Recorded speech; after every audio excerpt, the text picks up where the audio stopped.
Congo Promo TV, bonsoir. Bonsoir à tous les téléspectateurs qui nous suivent au loin, dans la diaspora congolaise en Amérique du Nord, particulièrement aux États-Unis, au Canada, la diaspora congolaise en Europe, en Asie, en Afrique, un peu de partout. Bonsoir. Banani Bisso, Banani Labisso, partout, Bana Congo, Bana Kin, Bana partout.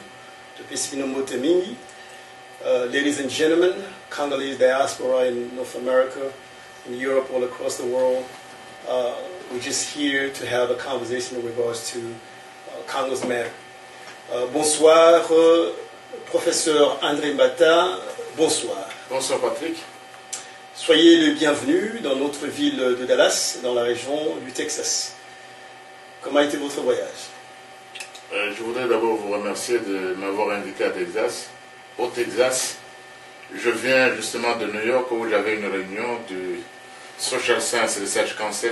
La réunion s'est terminée et j'ai bien accueilli l'invitation qui m'a été adressée de venir ici également visiter la communauté congolaise qui est à Dallas. D'accord. Et je suis donc heureux de pouvoir m'entretenir avec vous. Et je salue vos téléspectateurs qui nous suivent aux États-Unis, en Amérique du Nord, en Europe, en Asie, en Afrique. Et je remercie également l'initiateur de cette chaîne, de cette télévision, et l'encourage pour l'initiative qu'il avait eue. D'accord. De bien entendu, on vous appelle constitutionnaliste.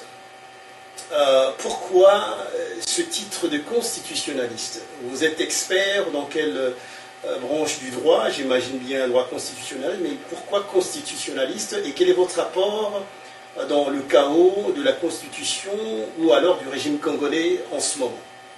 Bon, il faut dire que c'est une question qui implique plusieurs réponses parce qu'elle est déjà dense. Je suis professeur, je suis juriste. Oui. J'ai fait le droit à l'université de Kinshasa. Tout à fait. J'ai un graduat en droit, j'ai une licence en droit.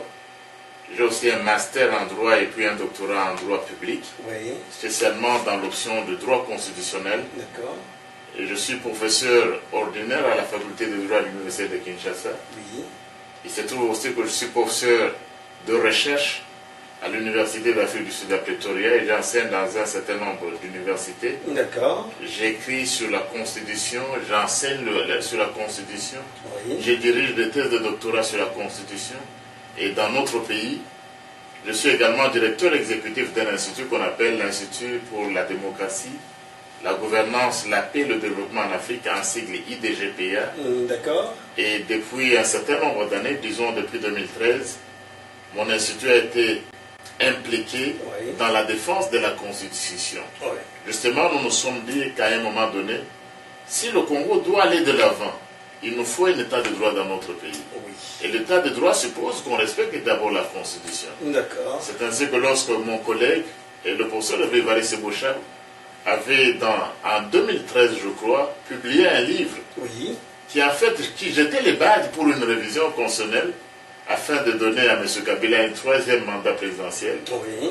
Bon, nous étions parmi les premiers à dire non. Et c'est parti de là. Et pour dire que ça ne pouvait pas se faire. D'accord. Et nous continuons sur la même longueur d'onde. Nous restons catégoriques en nous disant, si un pays doit aller de l'avant, il doit respecter la Constitution. Vous êtes aux États-Unis d'Amérique. Oui, tout à fait. Ce n'est pas moi qui vous apprendrai que c'est un état de droit. Oui.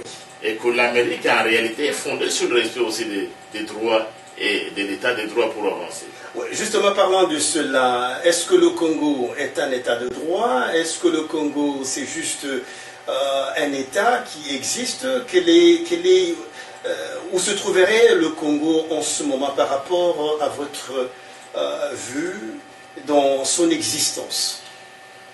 Je vais y revenir, mais je n'ai pas fini la première question. Oui. Parce que vous avez demandé qu'est-ce qu'on a fait. D'accord, mais quelle est votre contribution? Bon, notre contribution dans le débat actuel, d'abord comme enseignant universitaire, tu enseignes. Oui. Et tu publies. D'accord. Tu publies non seulement au Congo, il faut dire ici, situer les choses. Donc je travaille dans deux mondes. Oui. Et en Afrique du Sud et au Congo et dans d'autres universités. D'accord. Et ici, nous nous sommes dit que comme constitutionnaliste, comme juriste, le juriste doit défendre l'état de droit. Tout à fait, oui. Je suis d'accord. Il doit le défendre. Et là, il faut peut-être, c'est un peu pénible, mais il faut le dire. Il faut dire que nous autres juristes, Et je parle là, c'est le juriste qui parle. Et c'est aussi le professeur d'université. Oui.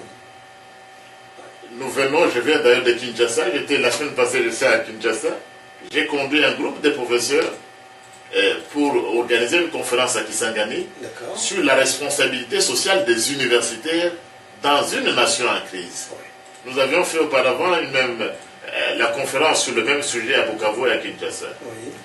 Je disais, nous autres juristes, nous autres intellectuels, nous n'avons pas toujours fait notre devoir pour promouvoir l'état des droits dans notre pays. Voilà. Ouais. Ouais. Vous posez la question, est-ce que le Congo est un état de droit? L'article 1er de la Constitution dit justement, article 1er de la Constitution du 18 février 2006, la République démocratique du Congo est un état de droit. Oui. Mais jusque-là, c'est resté un rêve. D'accord. L'état de droit n'est pas encore parvenu à se consolider dans notre pays. Oui. Et c'est même, notre pays s'appelle la République démocratique du Congo. Je crois que vous devez sûrement le savoir. Nous sommes l'un des rares pays au monde qui s'appelle démocratique officiellement. Oui, tout à fait. Ouais. Et vous connaissez l'autre pays? Je vais vous le donner. L'autre pays, c'est la Corée du Nord. C'est la Corée du Nord. Justement, la République démocratique de Corée. Oui, pardon. Donc, vous voyez, donc, c'est resté encore une aspiration. D'accord. C'est ce que notre peuple veut. Ouais. Qu'il y ait une démocratie, qu'il y ait un état de droit démocratique. Jusque-là, on a fait quelques efforts, mais on n'est pas encore parvenu. Ok. Vous avez fait des efforts qui ne sont pas parvenus. Abordons un peu dans le même sens. Parlons de la démocratie. La démocratie doit être axée sur certains aspects, dont la liberté de l'expression, éventuellement l'organisation des élections, respecter la Constitution, organiser les élections dans les temps prévus par la Constitution. Bien entendu la conscience du citoyen congolais, à comprendre quels sont ses droits, quelles sont ses limites, quels sont ses engagements. Et puis aussi, il y a un aspect qui n'émane pas ou qui n'est pas souligné dans votre constitution. Organiser les élections présidentielles, il faut qu'il y ait un débat d'idées. Il s'avère que dans la constitution congolaise ou dans les modes électoraux congolais, il n'y a pas un débat d'idées. Ma question est celle-ci. Sur quelle base les candidats aux élections présidentielles au Congo sont enrôlés? Ça, c'est dans un aspect. Dans un deuxième, s'il n'y a pas un débat d'idées dans une constitution ou dans une démocratie qui se respecte, quel est l'apport que vous donnez à la population congolaise de connaître les candidats, leur motivation et leur parcours? Couvrons l'un et après l'autre. Bon, c'est une bonne question, mais parce que nous sommes quand même ici au Texas, aux États-Unis. Lorsqu'on parle de démocratie, ça me rappelle bien deux ouvrages intéressants. C'est d'abord Alexis de Tocqueville, un livre très intéressant qui a écrit de la démocratie en Amérique. D'accord. Et parce que nous parlons également de la démocratie en étant aux États-Unis, on ne peut pas ne pas évoquer la contribution d'Abraham Lincoln. Tout à fait. Et Abraham Lincoln, il est connu. Très souvent, les gens ne le savent pas. La définition la plus couramment admise de la démocratie, elle ne vient pas d'un universitaire. Elle nous vient d'un politique. D'accord. C'est Abraham Lincoln, dans un discours, le fameux discours de Gettysburg, qui évoque justement les mots de gouvernement du peuple, par le peuple et pour le peuple. Tout à fait. Ce n'était pas une université, et c'est cette définition-là qui est à présent couramment admise. D'accord. Ce qui me donne aussi une idée. C'est que parfois, il faut avoir de bons dirigeants. Tout à fait. Parce qu'ils peuvent avoir des idées. Oui, je suis d'accord. Et voilà, il y a un dirigeant qui sait donner des idées. Mais malheureusement, en Afrique, parce que nous parlons du Congo, si vous n'avez pas de bons dirigeants à la tête du pays, il n'y a pas d'idées. Oui. Et ça me révèle, la démocratie exige justement un débat d'idées. Justement. Sans débat d'idées, il ne peut pas y avoir de démocratie. Il n'y a pas de démocratie, oui, tout à fait. Et sans respect des droits humains, il ne peut pas y avoir de démocratie. Absolument. Avant même qu'on en arrive aux élections. Oui. Parce que très souvent aussi dans la littérature occidentale, les faiblesses de la littérature occidentale, c'est parfois de réduire la démocratie aux élections. Oui. Or, la démocratie et les élections ne sont pas synonymes. Je vous suis. Ce qui est important, c'est que la démocratie, les élections sont nécessaires à la démocratie, mais les élections elles-mêmes ne signifient pas la démocratie. Je suis d'accord. Et c'est Yachir Ben Ahmed, et je crois que c'est un journaliste assez connu parce que c'est le patron des Jeunes Afrique. Oui. Yachir Ben Ahmed il disait il y a quelques années que la démocratie et les élections sont à la démocratie, c'est que le sel est à la cuisine. Tout à fait. Mais le sel ne fait pas la nourriture à lui seul. Ouais. Qu'est-ce que cela veut dire? Que toutes les élections ne mènent pas à la démocratie. Et d'ailleurs, nous parlons du Congo. Mais chez nous, les élections, ce n'est pas une donnée nouvelle. Oui. On va aux élections depuis 60. Même du temps de Mobutu, il y avait des élections. Oui. Mais est-ce que ces élections-là ont amené à la démocratie? Non. Il ne peut y avoir, toutes les élections ne sont pas démocratiques. Parce que même les régimes autoritaires organisent des élections. Des élections, tout à fait. Évidemment, ce dont nous parlons, et je comprends aussi à quoi vous faites allusion, ce qui nous intéresse, nous, et ce qui intéresse notre peuple au pays, Oui. ce sont les élections démocratiques. Pas n'importe lesquelles. Ce sont les élections démocratiques qui doivent être libres et transparentes, qui permettent aux gens de s'exprimer. Et dans de telles élections, les candidats doivent être à mesure de s'exprimer Oui. et de défendre leurs idées et les projets de société. Tout à fait. Oui. Mais vous avez ici un pays où il n'y a jamais de débat. Ouais. Déjà en 2006, il n'y avait pas de débat. En 2011, non. En 2011 non plus. Pourquoi il n'y a pas de débat? Parce qu'il y a des candidats qui ne peuvent pas débattre. D'accord. Il y a des candidats qui ne peuvent pas débattre et là on se trouve dans une sorte de démocratie de seconde zone. Mais votre question évidemment, je le dis, celle-ci également est dense. Est-ce qu'il y aura élection? Nous parlons déjà des programmes. Parce que si vous m'avez posé la question, je vous donnerai peut-être une autre appréciation. Est-ce qu'on aura des élections? Et il y a la CENI qui est en train d'organiser son théâtre, ce que moi j'appelais le théâtre. Est-ce que ce qui peut être organisé, là, ce seront des élections libres et transparentes. Donc, il y a plusieurs questions qui s'entremêlent. Dans ce que vous avez posé, ce serait peut-être bon pour les téléspectateurs et que vous alliez progressivement. Comme ça, les gens peuvent nous suivre.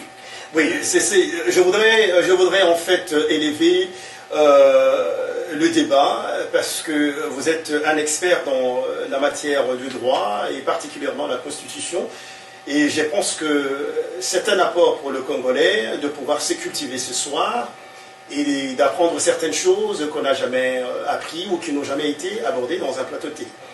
Et dans le même ordre d'idées, voici ce qui chagrine tout Congolais, parce que on discute avec la diaspora et les Congolais un peu de partout.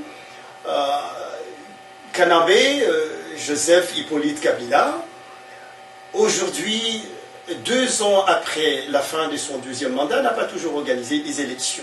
Cela est clair au vu des Occidentaux et de toute personne qui n'a pas envie de partir. Donc c'est un gourmand politique. Cela étant, pourquoi demandez-vous à un dictateur d'organiser les élections? Vous ne trouvez pas que c'est une perte de temps? Il va échouer et battre lamentablement tout le monde, si pas donc glisser un dauphin à lui.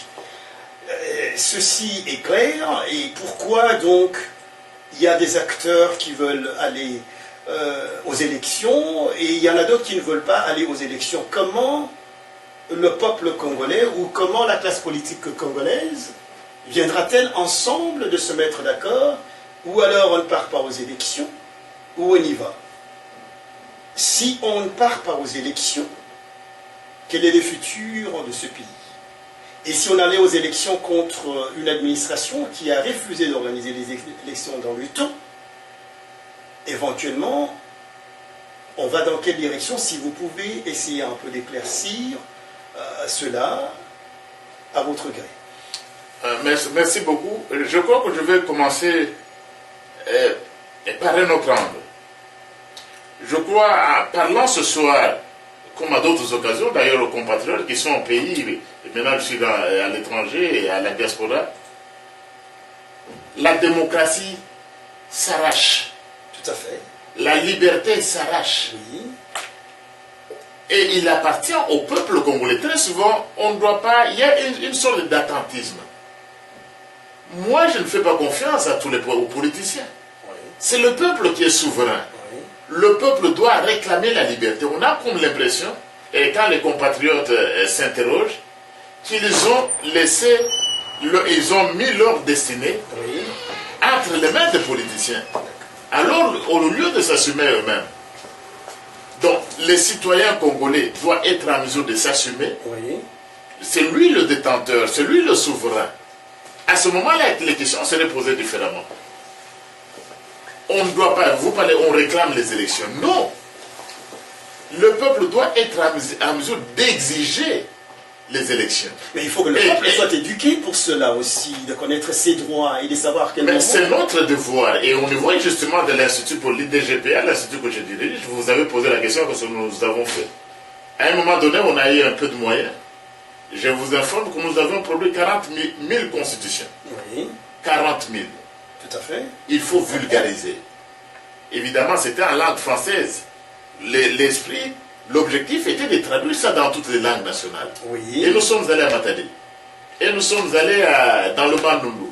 Et nous sommes allés au Kasaï. Oui. Et nous sommes allés, nous avons fait beaucoup d'activités à Kinshasa parce que justement, les Congolais sont assez religieux. On lit souvent mon peuple, Dieu dit que mon peuple meurt faute de connaissance. Oui. Et justement, il faut amener la connaissance. Il faut que les gens connaissent leurs droits. Oui, tout à fait. Il n'y a pas de citoyen. Tant qu'un individu ne peut pas connaître ses droits et les revendiquer, il n'est pas un citoyen. Il est plutôt ce que mon collègue Mahmoud Mamdani de l'Ouganda appellerait le sujet. Mahmoud, pour à titre de rappel, il a écrit un livre très intéressant. Oui. Citizen and Subject. Yes. Et on doit s'assumer comme un citoyen. Oui. Nous ne sommes pas des sujets. Et lorsqu'on comprend cela, Oui. on se met au centre de l'activité politique. Et on exige. Mais les dirigeants, ce sont des... Ils sont au service du peuple, ou ils doivent être au service du peuple. Oui. Ouais, je vous suis. Ils doivent exiger des dirigeants. C'est pourquoi même dans notre constitution, l'article 64, il est clair. Le peuple congolais a le droit de s'opposer à tout individu ou groupe d'individus Oui. qui prend le pouvoir par la force ou qui l'exerce en violation de la Constitution. D'accord. Il n'y a pas que le droit. Mais qu'est-ce que nous faisons? Nous devons nous opposer, nous devons exiger cela des gouvernants.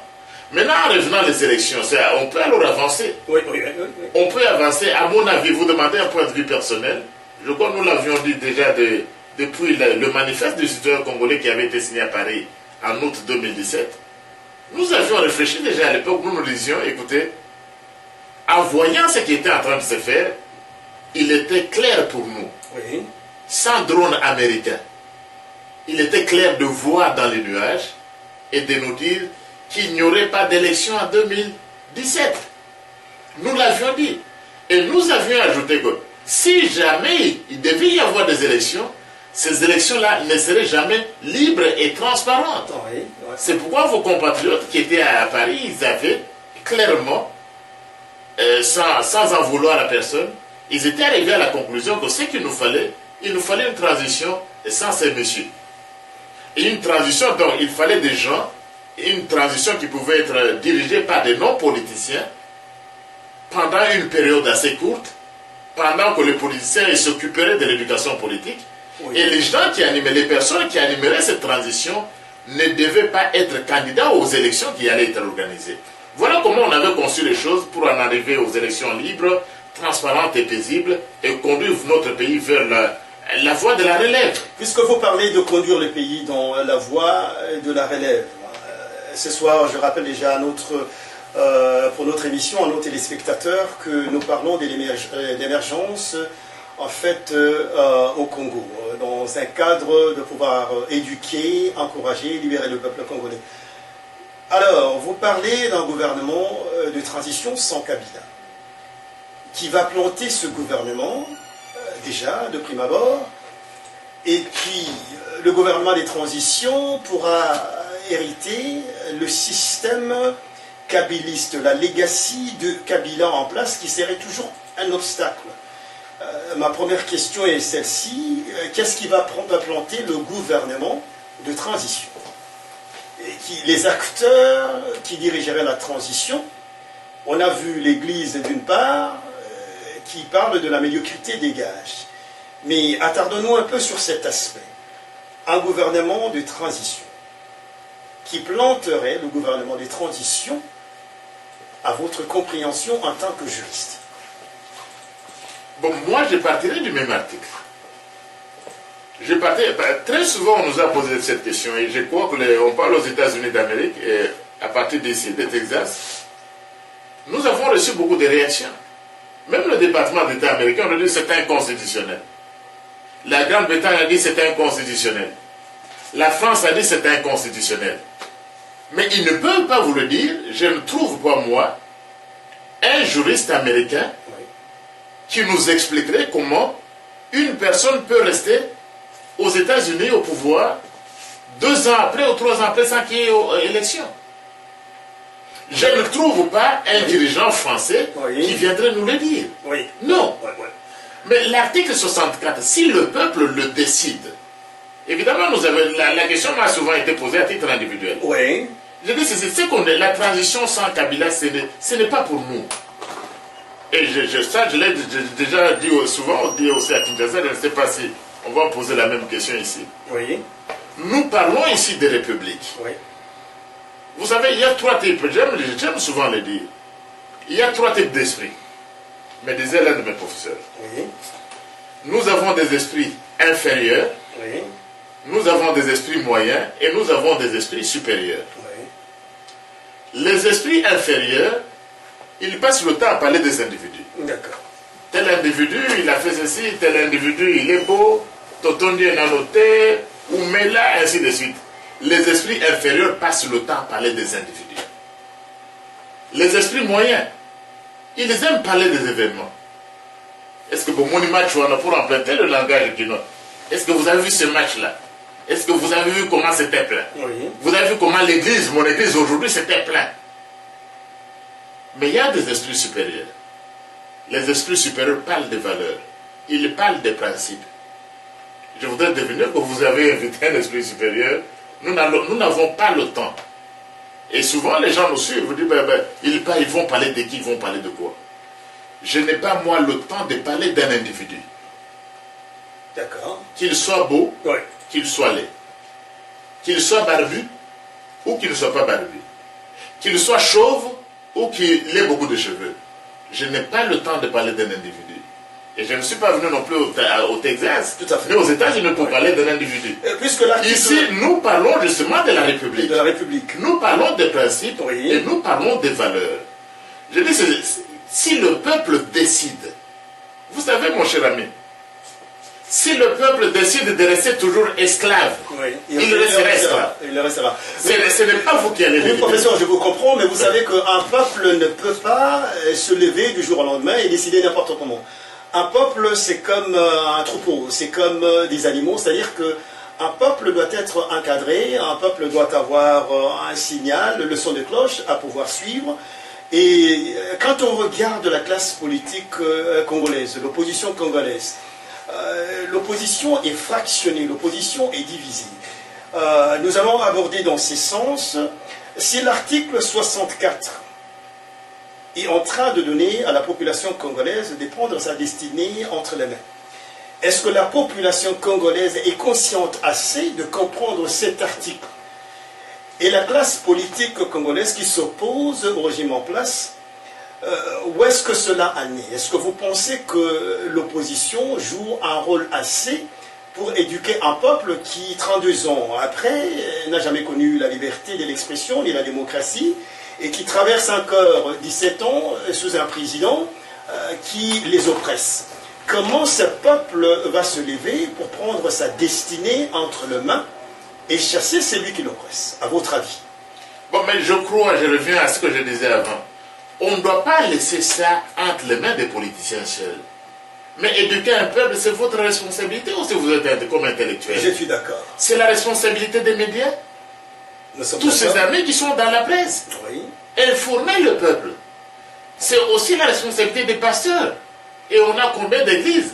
Vous savez, à Kinshasa, il y a une église sur chaque avenue.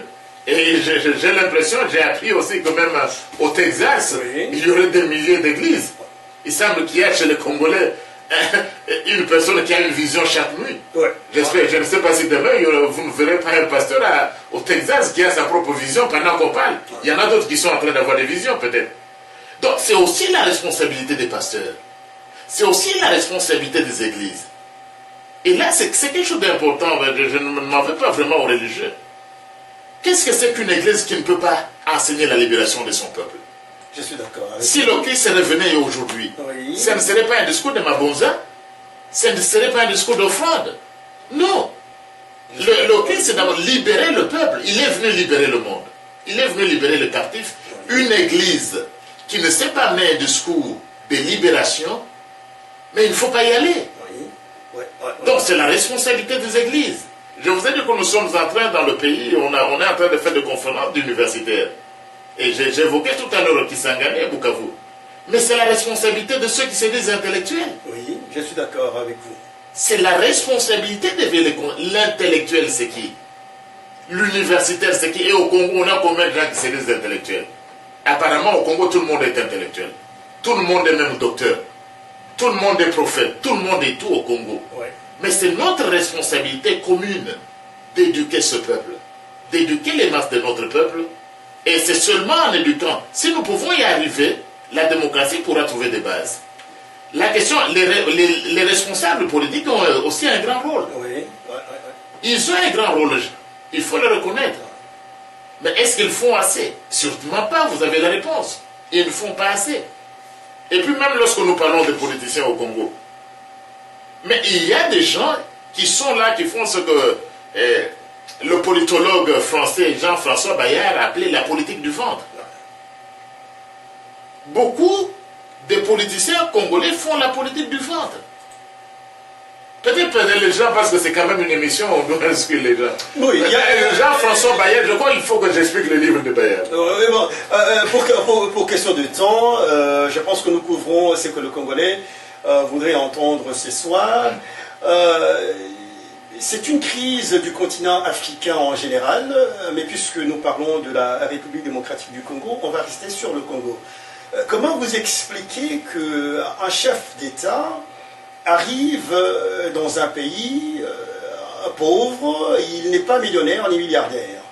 Et 5-10 ans après, vous trouvez que cet individu est parmi les milliardaires au monde. Y a-t-il des garde-fous dans la dirigeance ou la gouvernance du Congo? De quelle façon que les chefs d'État est payé ou de quelle façon que le chef d'État s'octroie ces millions ou ces milliards? De quelle façon que les Congolais qui nous suivent peuvent comprendre le salaire du président vient d'où et comment le président part de 0 à des milliards?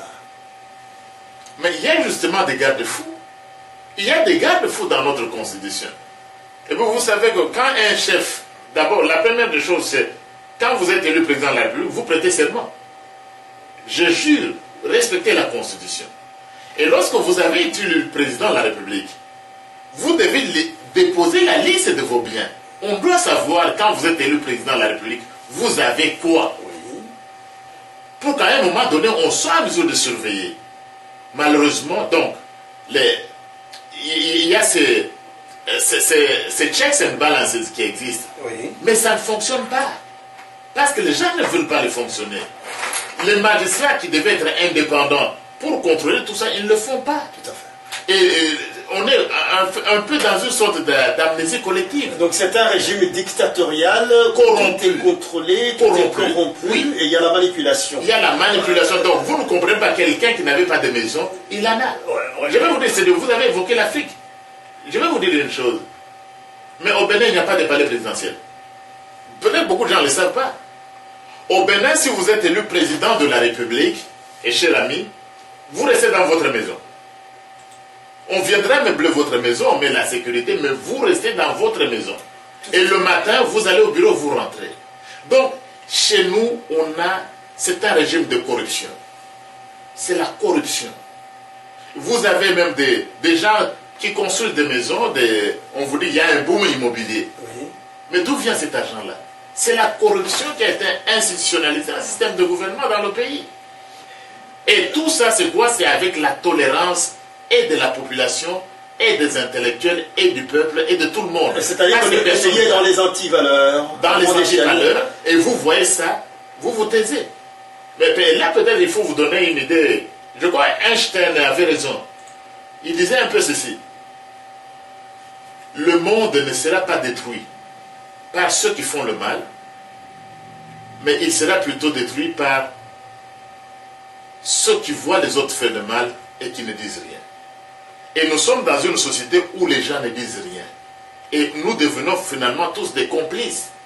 On ne dit rien par peur, parce qu'on a peur. On ne dit rien parce qu'on participe aussi à la corruption elle-même. Et finalement, les gens se taisent. Ce sont les antivaleurs qu'on élève. Et on va vous dire, vieux Wanazali bien. Mais d'où il tire son argent? Donc, on est dans des antivaleurs dans ce pays-là. Et tant qu'on est dans ce système-là, vous avez ici l'un des pays les plus riches de la planète, en termes de ressources naturelles. Tout est au Congo. Nous avons tout. En fait, il faut pleurer. Nous sommes potentiellement le pays le plus riche de la planète. Tout à fait. Et c'est ce qui crée même ce conflit. La controverse, c'est quoi? Et nous avons la population la plus pauvre. Le Congo devait être aujourd'hui en mesure d'assurer le leadership sur le continent africain. Pas le Nigeria, pas l'Afrique du Sud où on se trouve. Tout à fait. Mais à cause de notre médiocrité collective, entre guillemets, Ouais. nous avons laissé la pourriture. Et le pays qui devait gouverner, et voici qui est pris à la remorque, parfois par des petits pays, qui ne signifient rien. Et nous avons croisé les bras, et nous nous sommes tus. Et pour nous être tus, vous et moi, nous sommes tous devenus responsables de la pourriture de la situation. Et cette responsabilité, ce n'est pas seulement les Congolais qui sont au pays, mais aussi c'est la diaspora. Je veux vous poser la question. Est-ce que M. Kabila porte-t-il le Congolais à cœur, ou il a le mépris du Congolais, ou encore que son cœur n'y est jamais depuis qu'il est arrivé au Congo, à votre avis, par rapport aux actions de sa gouvernance? Bon, je crois, je l'ai dit au début, si vous avez élevé le débat et les grands esprits ne parlent pas des individus. Et je ne veux pas parler de l'individu. D'accord. Et pour le reste. Oui. Mais c'est clair que le pays est détruit. Est-ce que c'est. Je crois que ça saute aux yeux de tout le monde. Tout à fait. Tout à fait. Bon, il faut peut-être lui poser lui-même la question. Je ne suis pas, dans tous les cas, je ne serai jamais son porte-parole. Et dans tous les cas, ce n'est pas l'opposeur qu'il parle à aucun moment pour être son porte-parole. Le pays va mal, oui. Et les évêques l'ont dit, le pays va mal et très mal. Le pays qui devait assurer le leadership est au niveau le plus bas. Nous sommes aujourd'hui, comme l'écrivait Kamana il y a quelques années, c'est le pays de tous les espoirs du continent qui est devenu le pays de toutes les inquiétudes. Oui, le Congo, on le signale déjà que la République démocratique du Congo est la plus grande nation noire au monde. Sur le continent africain, en ce qui concerne l'espace, la densité, 2 345 000 km², le Congo est après l'Algérie. L'Algérie, c'est le plus grand pays, le premier du continent africain, et après c'est le Congo parce que le Soudan a été amorcé. Et dans cet ordre d'idées, comme vous avez dit, par rapport à nos richesses sous-sol, le potentiel congolais, le produit national brut du Congo, c'est l'équivalent de l'Europe et des États-Unis, et encore les États-Unis et la Chine combinés. Dans cet état d'esprit, et dans le cas où nous nous trouvons, je me demande si le peuple congolais, dans son marasme de la pauvreté, de la misère, de la faim, n'a-t-il pas perdu l'espoir? Bon, je ne sais pas, mais je ne pense pas. Le peuple n'a pas raison de perdre l'espoir. On n'a pas raison de désespérer. On n'a pas. Et vous évoquez nos ressources. Mais le Congo, ce n'est pas que les ressources naturelles, mais ce sont les ressources humaines. Oui, tout à fait. Combien d'ingénieurs dans le monde entier? Combien de spécialistes dans le monde entier? Combien d'intellectuels aux 4 coins du monde entier? Je suis aux États-Unis, c'est sûr. J'ai appris qu'à Dallas, il y aurait au moins environ 100 000 Congolais. Oui, mais nous ne pouvons pas contribuer dans un régime dictatorial, dans un régime Combien qui est sous surveillance de ANER, de toutes les agences. Vous devez lutter pour que ce régime change. D'accord, on n'a pas droit au désespoir. Ouais. Et moi, on m'a toujours dit, ceux qui vivent sont ceux qui luttent. Tout à fait. Hein? Ouais. Moi, je n'appartiens pas à un peuple de pleurnichards. Oui, je vous comprends. Ceux qui vivent doivent continuer à lutter. Je refuse faire partie d'un peuple de pleurnichards qui disent non, notre mal vient des autres. Non, nous devons nous assumer et il n'est jamais trop tard. C'est le moment. C'est aussi pendant le temps des grandes crises qu'on se reconnaisse les grandes nations. C'est dans une crise comme celle-ci, dans des tourments comme ceci, que les Congolais de partout peuvent se réveiller pour dire maintenant il nous faut reconstruire notre pays. Parce que c'est tout ce que nous avons au monde. Vous pouvez être aux États-Unis, en Europe ou en Afrique, c'est ce que Dieu nous a donné. Reconstruisons, mettons nos intelligences au service du Congo. Et si nous le faisons, ce Congo va se mettre debout et l'émission s'intitule Le réveil du Congo. Oui, tout à fait. Et ce Congo n'a pas de choix. Il doit se mettre debout, il doit se mettre, il doit se réveiller, le Congolais doit se réveiller. Tout à fait. Nos consciences, nous devons réveiller nos consciences. Nous devons être conscients parce que très souvent, nous avons tendance à être inconscients. Oui. Et nous avons, surtout quand nous sommes à l'étranger ou ailleurs, nous avons tendance à nous enfermer dans nos bibliothèques. Oui. Nous avons tendance à rester dans nos bureaux climatisés en perdant de vue notre conscience. Professeur, et là, vous allez à ces vidéos, on n'a pas beaucoup de temps, je sais. Oui. Il nous faut absolument retrouver notre conscience. Je suis d'accord avec vous, dans le même ordre d'idée. Vous avez parlé tout à l'heure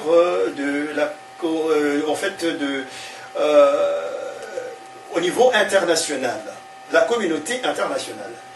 Éventuellement, quand on parle de la communauté internationale, on voit les Nations Unies, on voit l'Europe également, et dans l'entretemps, la Belgique qui nous a colonisés. Pourquoi la communauté, d'abord, pourquoi le Congolais doit attendre quelque chose de la communauté internationale? Pourquoi la communauté internationale doit-elle venir chez le Congolais, envoyer tout un balai de diplomates pour calmer et la population et l'opposition congolaise? Le Congo est un pays souverain. Le Congo appartient aux Congolais.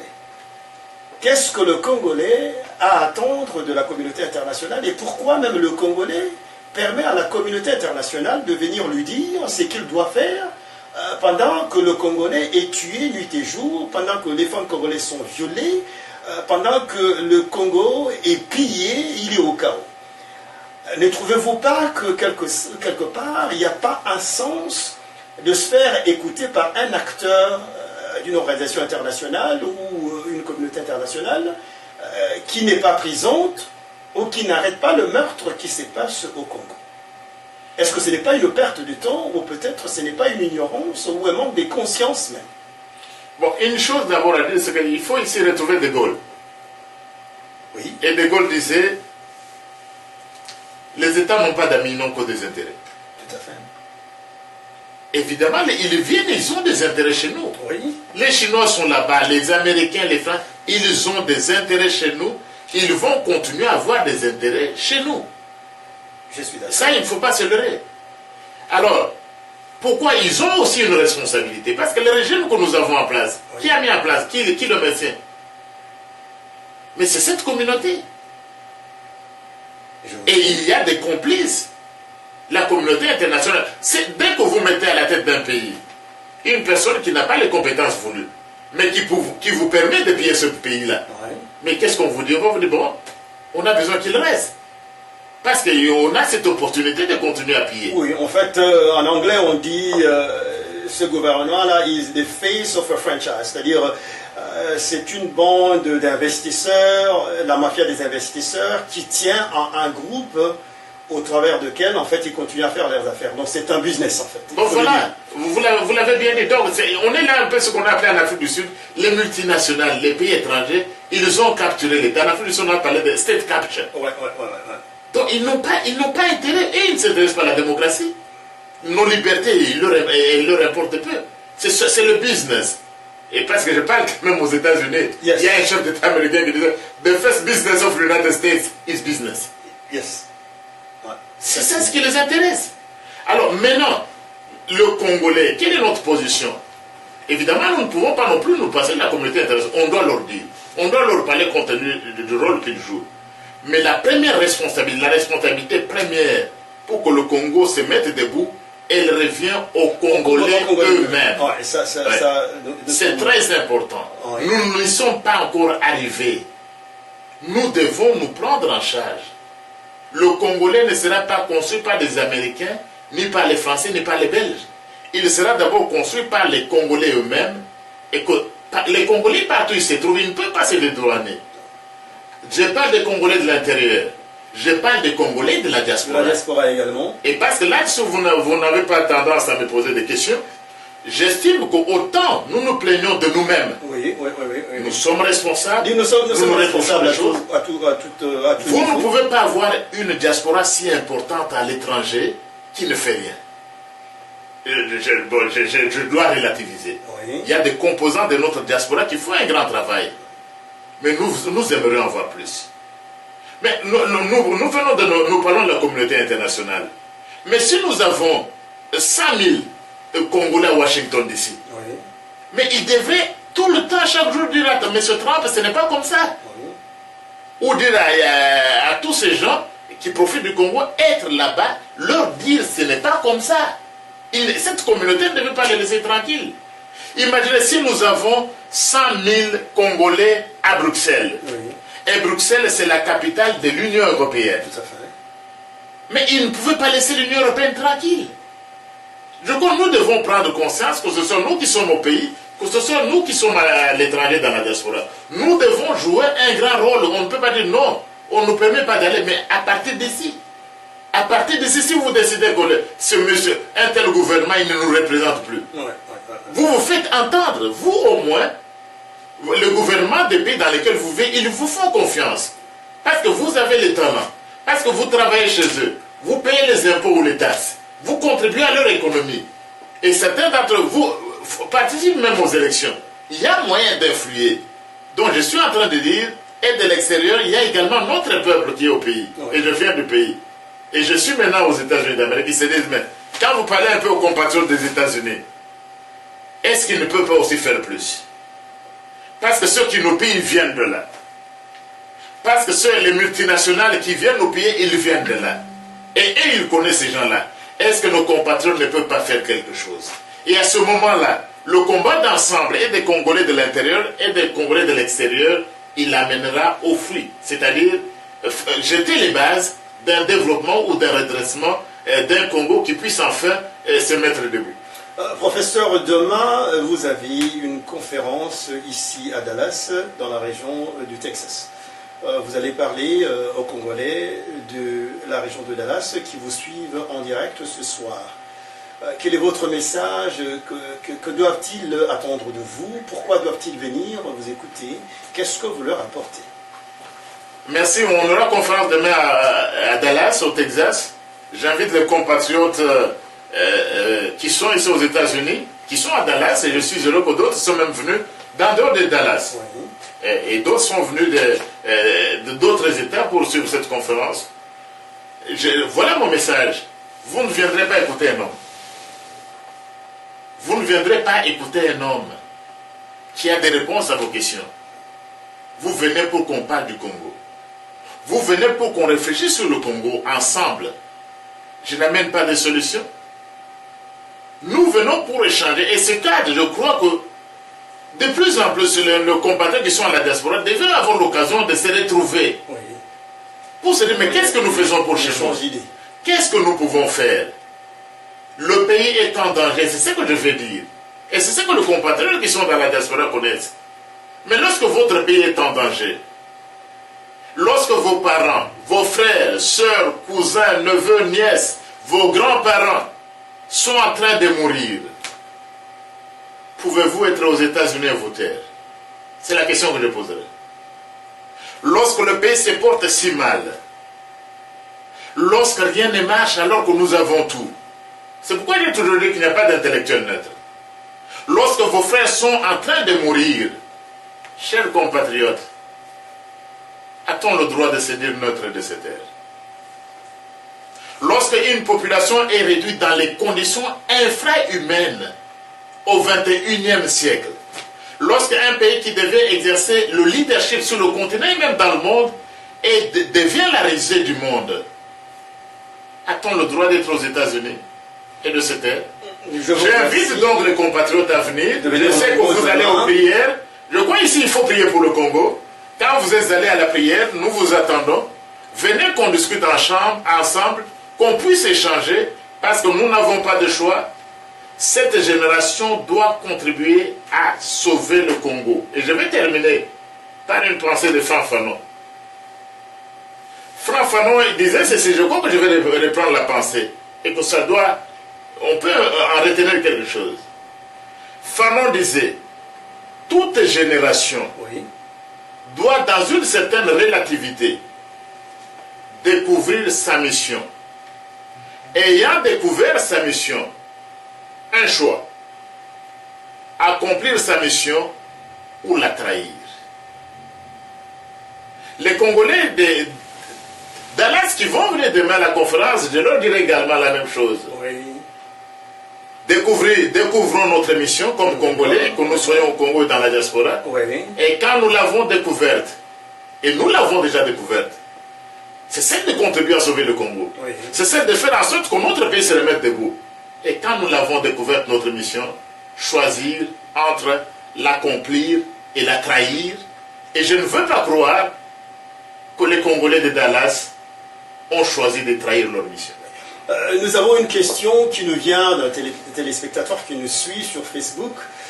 La question se pose, vous ne trouvez pas que la CENI et le gouvernement Kabila est en train de retarder les élections simplement pour bien travailler les trucages et la tricherie de glisser un candidat qui va continuer la legacy de M. Kabila? Je sais que vous n'êtes pas ici pour parler d'un homme, mais c'est une question qui nous vient des téléspectateurs qui vous suivent. Qu'en dites-vous? Mais c'est une question intéressante. Je suis le premier, il faut être modeste. Peut-être quelqu'un d'autre l'a trouvé.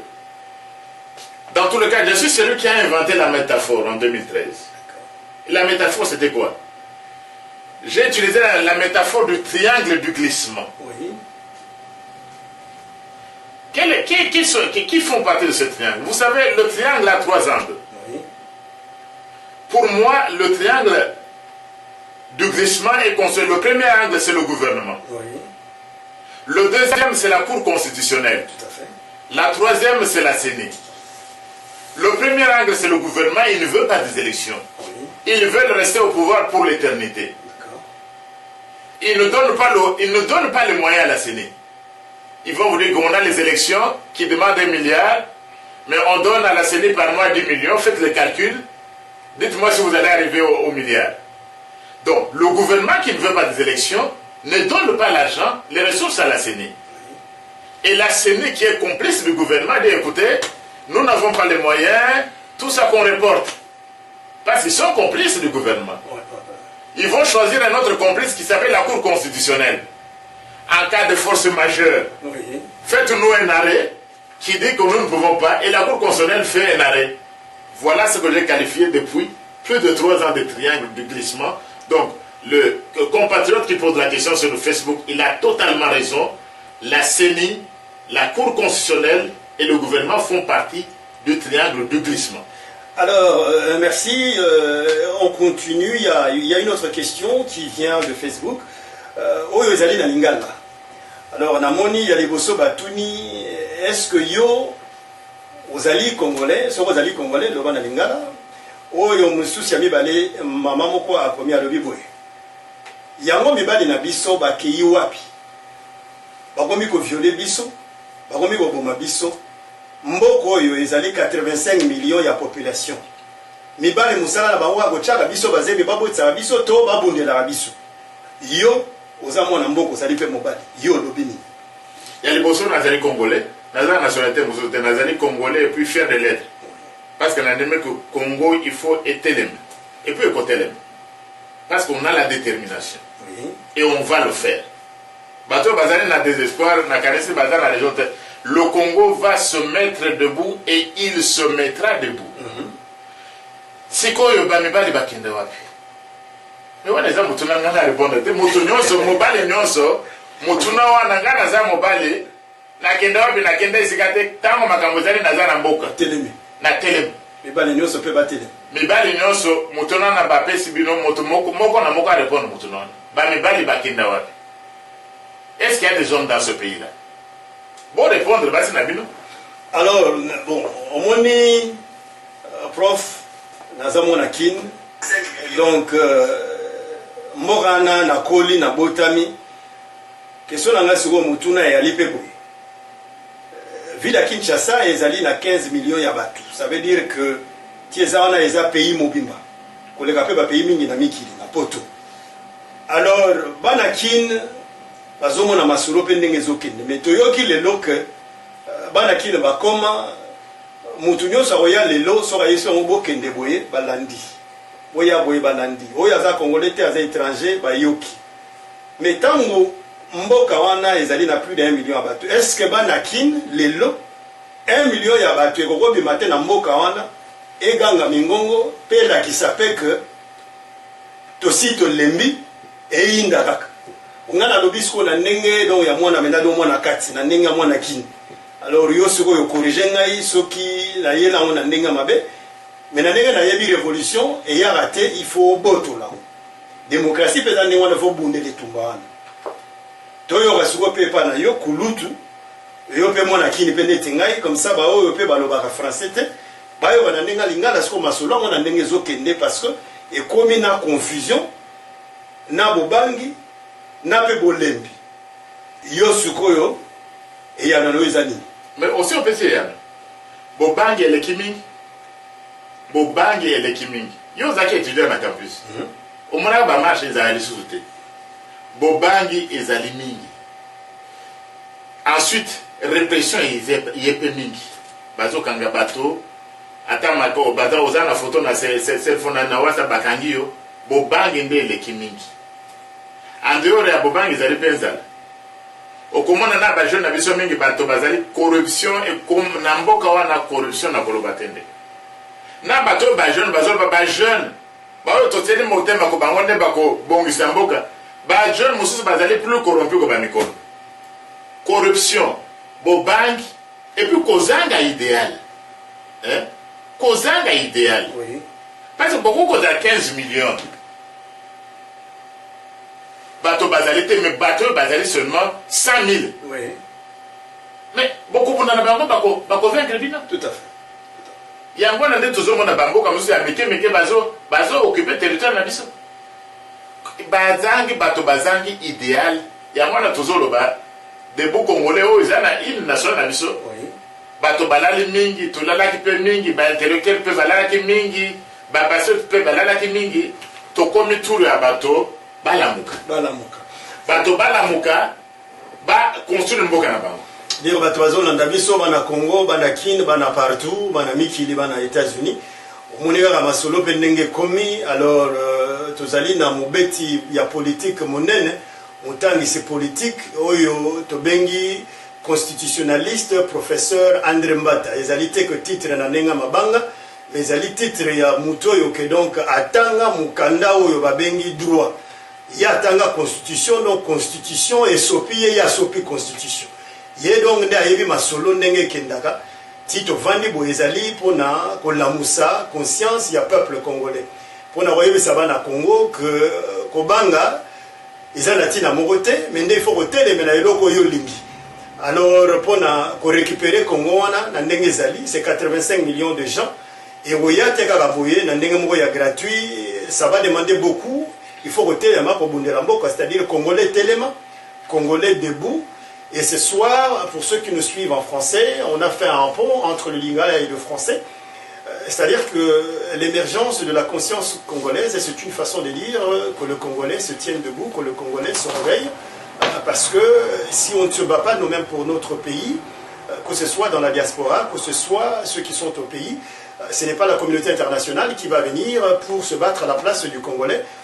Ezali etumba na biso moko bana mboka donc to continuer etumba ezala bandeko na biso oyo pe bazoko ya bazoko bundela mboka oyo to bengi ba opposant na bandeko na biso pe ya église bakambi c'est-à-dire ce n'est pas côté moko ndeko bunda ezali koya ensemble na ndenge te que mabele oyo bakoko na biso batikela biso ezali mabele na biso Aujourd'hui, je vous garantis qu'en tant que Congolais dans la diaspora américaine, ici aux États-Unis, ça fait pratiquement 25 ans que je suis ici. J'ai contribué dans le milieu américain en tant que cerveau, mais je peux vous dire déjà que les Américains sont prêts, il y a ça l'échange, c'est-à-dire que prenez les États-Unis et donnez-nous le Congo. Parce qu'ils comprennent que Mbokawana, avec tout le potentiel qu'on a, 3 ans ou 5 ans, c'est beaucoup pour aller là, en Amérique, en Dubaï, en Poto. Il y a moyen que les Congolais totalement, que le lot, Poto et Banaroye Panabiso.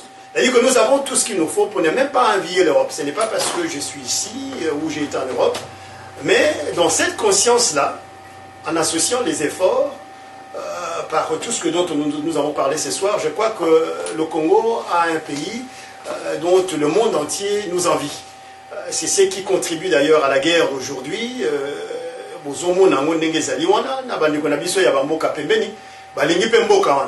Alors ezali mboka ya bakoko batikela biso bana diaspora boyoki professeur Nandenga lobi ezali te ke tumbaka ya bao bazali na terre ezali tumba ya biso nyoso na libanda pe bana kati. Et dans un autre paramètre, je pense que Lelo Moutei, Mounene Oyo Azali Moutei, qui ne parle pas par émotion, mais qui a parlé en termes juridiques, qui a parlé en termes constitutionnels, qui a parlé en termes de démocratie. Professeur, on aura parlé, on est à la fin, on veut clôturer notre émission. Quel est le dernier mot que vous avez finalement pour le Congolais? S'il doit garder son espoir, et dans cette bataille qui continue, tout ce que nous savons, c'est que le pays se cherche entre et aller aux élections sous la pression de la communauté internationale et ne pas aller aux élections. Mais si demain matin, il y a 1 million de gens qui vont aux urnes et ils votent, il y a 84 millions d'habitants n'y vont pas, la communauté internationale va déclarer que le Congo a un nouveau président. Dans cette circonstance, quel est votre dernier mot? Bon, merci beaucoup. Moi, je vous salue une fois de plus. J'espère qu'on sera demain. J'ai aussi l'intention de saluer ceux qui sont à Dallas. J'ai l'intention de parler avec vous pour qu'on échange sur le Congo. Nous allons voir ce qui va se faire. Il faut rester éveillé. Le peuple, la démocratie, c'est d'abord le gouvernement du peuple par le peuple. Tout dépendra de ce que le peuple va décider. Donc ici, il faut conscientiser les gens. J'ai dit au début, si nous voulons rester esclaves, nous resterons esclaves. Tout à fait. Ce n'est pas un intellectuel, ce n'est pas un professeur d'université qui viendra vous libérer. C'est la volonté du peuple. C'est la volonté du peuple. Nous, on donne seulement les idées. On donne notre contribution. Voilà quelle est la voie empruntée. Mais ici, je crois qu'il nous faut nous assumer. Il nous faut, de plus en plus, surtout pour ceux qui sont à la diaspora, consacrer un temps pour le Congo. Nous pouvons être à l'étranger, mais ce n'est pas chez nous. Dieu nous a donné un pays, le pays le plus beau de la planète. Il faut songer à chez nous. Il faut construire chez nous. Il faut nous mettre au service du Congo. Et là-dedans, il faut que le changement arrive au Congo. Et quand il y aura changement, il faut investir dans ce changement-là pour que le pays se reconstruise. Donc je vous attends, vous ne viendrez pas m'écouter, moi je vous attends pour vous saluer. Je vous attends également pour vous encourager. Je vous attends pour vous dire qu'il n'y a pas de place pour un désespoir quelconque. Nous ne sommes pas de ceux qui pleurent, mais de ceux qui luttent, et je vous remercie. Merci.